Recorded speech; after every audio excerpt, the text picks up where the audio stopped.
everybody. I just came on to let you know that I'm going to be teaching on a series about familiar faces. Yes, we have trusted a lot of people that have gained our trust through being familiar. What do you mean by that, Angel Maria?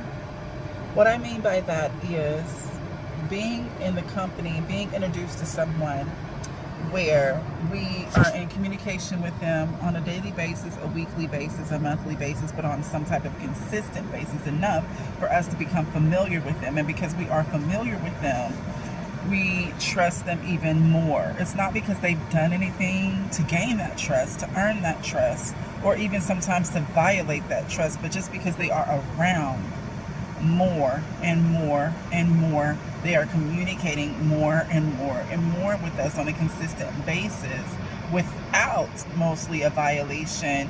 Then we gain trust. They gain trust. We gain trust. And then vice versa.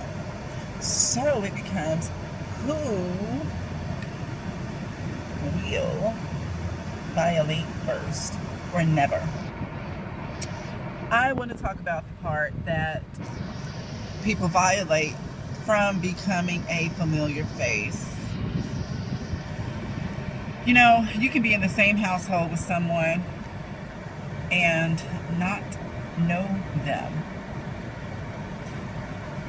You can be related to someone and not know them, but they're at every family gathering.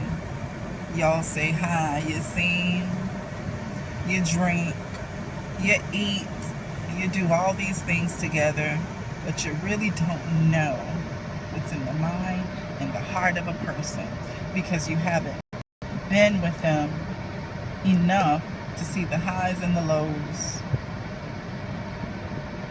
And even then, there's some things that people hide in their heart. Let me get to the point. The point is, some people will use being familiar with you and being related to you as access to exercise their diabolical thoughts, plans, gratifications, pressure, to end pressure and stress for them. They will use things in your life as residual income for them because they don't want to work or they don't have enough income.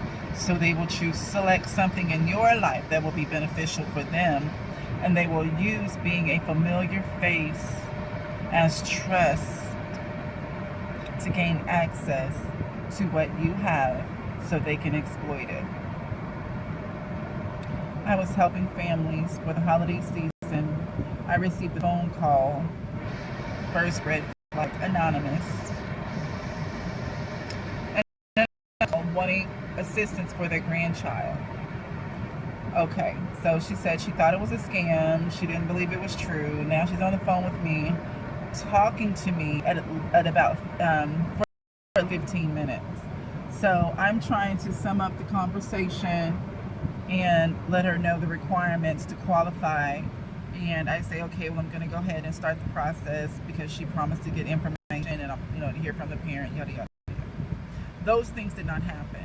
So at that point, that should have been the conclusion. But Miss Faithful Maria, always there, always trying, hopeless romantic person. I gave her the benefit of the doubt up until I got to the location that required me to have certain things in order to receive for. So when that happened, I told her at that point, I'm not going to be able to. So in my mind, there's a period placed, no need to talk to her again. I'm minding my own business. At the end of the day, all the families except one has come through. And there's a car pull up and calls me by my first name.